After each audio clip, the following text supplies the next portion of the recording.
gonna try to scare her to get money and then use force if needed, and attack, I guess to kill. Day 3 after murdering someone. Guilty or not guilty?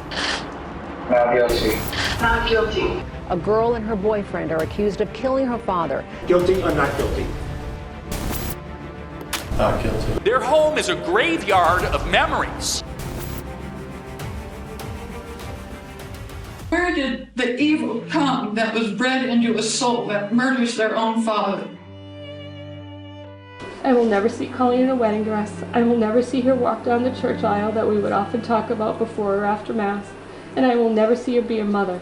Things she wanted. It is horrifying to think that a minor might be given a life sentence in jail, and it raises many challenging issues regarding the justice system. What transpires when a young person is given a life sentence with no chance of parole? What are their reactions to the news?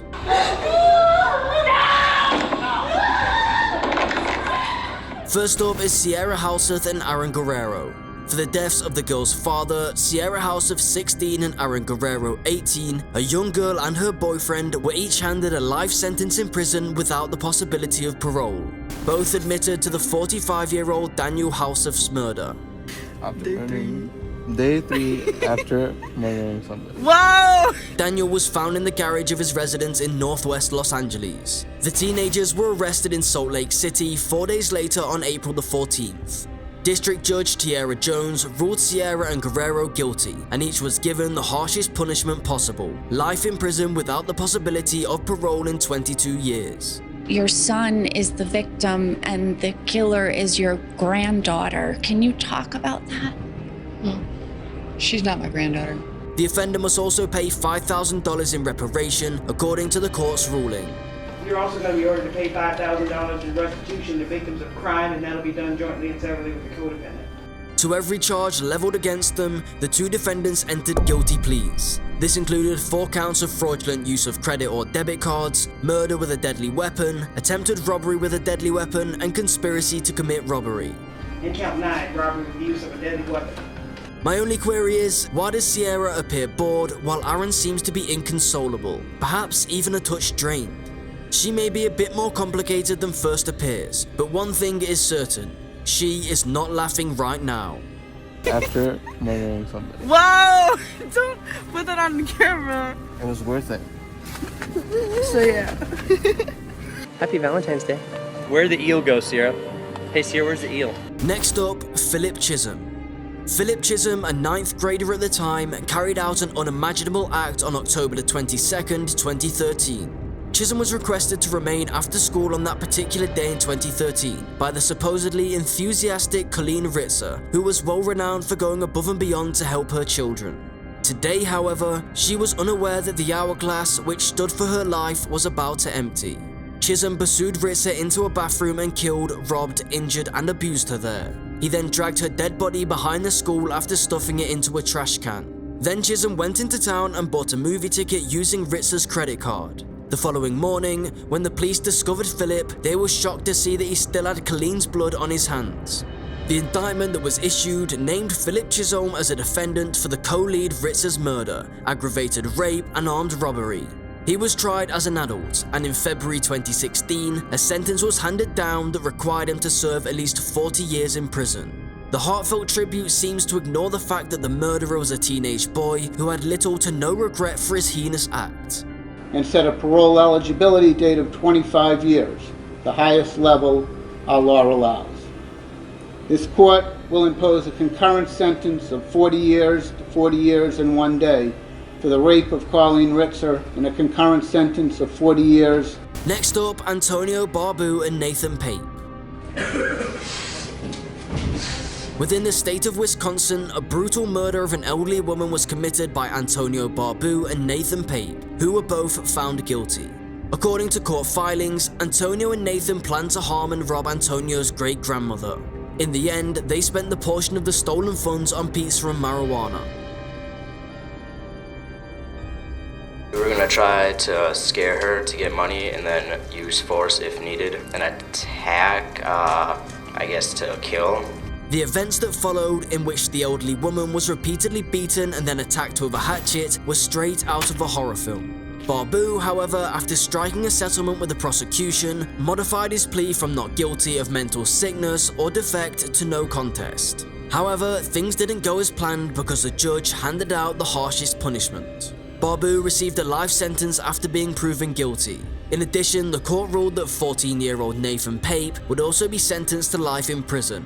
I know I don't show my emotions much, and I myself am not sure why, but that doesn't mean I don't.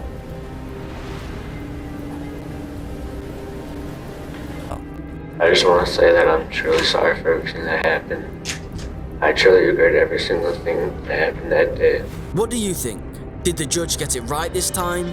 These kids committed horrific crimes against an old grandmother who wasn't paying attention. Thus, their crime unquestionably earned a harsh term. However, would rehabilitation have been a more fitting punishment?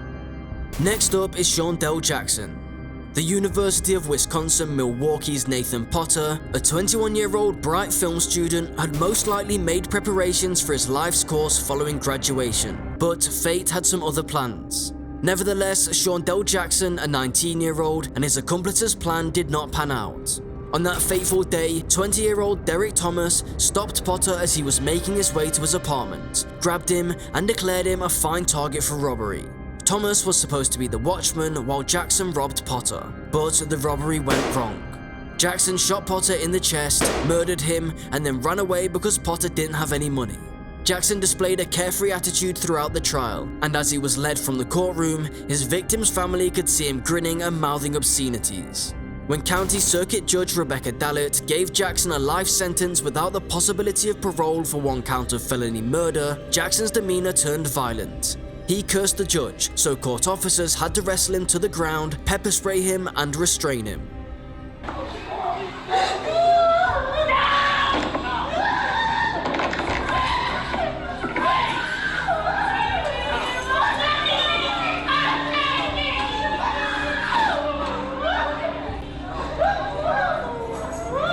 Next up, Conrad Schaefer.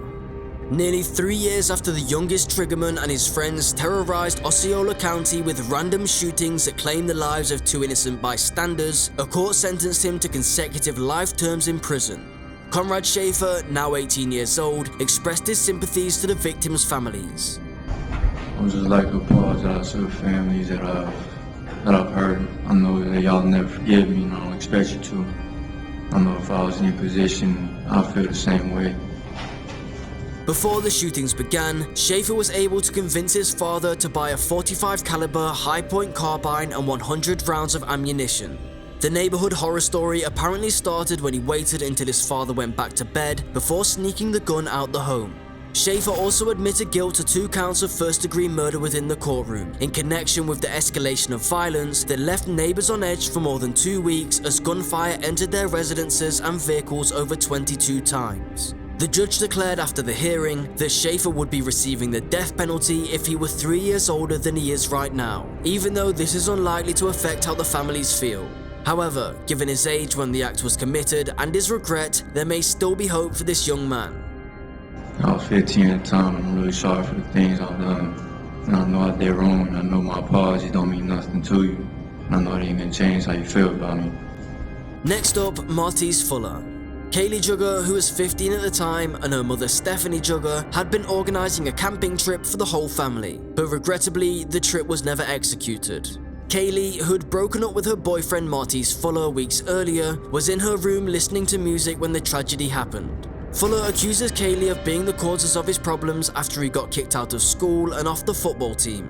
On May the 9th, 2019, he entered Kaylee's room covertly carrying a weapon. Fuller was familiar with the house because he visited it. Fuller, a 15-year-old, entered Kaylee's room and then shot her 5 times. Fuller turned on the mother, shot her twice, and escaped while she walked outside to investigate after hearing gunshots. Thankfully, she managed to survive. Fuller was arrested soon after and accused of burglary, murder, and attempted murder. He maintained his innocence throughout the trial, despite the fact that officials discovered the gun he handed to a relative to get rid of matched the one used in the crime, despite the fact that Kaylee's mother spotted him and spoke up. My daughter's gone. That means no more's with her. We don't get to see her graduate high school this year. We don't get to see her go to college. We don't get to see her get married or adopt children like she wanted to. She was always by my side, and she was my biggest cheerleader. She broke down later as she talked about losing her daughter. When Fuller was given the chance to speak in court, he insisted that he was innocent and accused the media of casting him in a negative light. Here's a letter written by him that was read by his attorney. But I have to continue to stand innocent because I am. And I know that I've barely showed emotion throughout my time, but in all honesty, it is because it's hard to have tears left. As the judge read down Fuller's sentence, life in jail without the possibility of parole, he displayed no signs of remorse. Matthew Borges. In the case of Matthew Borges, 18, who was accused of beheading Lee Manuel Valoria Paulino in December 2016, the judge has rendered a verdict. He is accused of killing Lee, a classmate at Lawrence High School, while they were both enrolled there. The police have been notified by Borges that he and Paulino shared a joint in November 2016, which was the last time he was seen alive. Lee's death was discovered 2 weeks later by a dog walker on the Merrimack River banks. I kind of second-guessed myself, I thought I saw a dead body, but I wasn't too sure. And the circumstances were dreadful. At first, Borges wasn't thought to be a suspect, but all of a sudden, that's where things were going. There was a ton of evidence supporting Borges' guilt, the prosecutor claimed in his final remarks. Investigators claim that Borges repeatedly attacked the 16-year-old victim before chopping off his head to prevent identification of the body. We observed that Borges displayed no emotion or other indicators of feeling as he was given his sentence. His expression appeared to be empty. He was given a life sentence in prison, with the chance of parole only available after 30 years.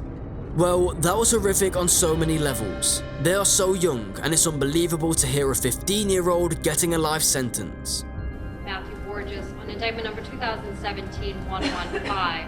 The jury, having returned a verdict of guilty on the charge of murder in the first degree on the theories of deliberate premeditation and extreme atrocity and cruelty, you will hearken to the sentence the court has awarded against you. The court, having duly considered your offense, it is ordered by the court that you be punished by confinement for a term of life. What do you think about the punishment? Is it a little too harsh, or do they deserve it?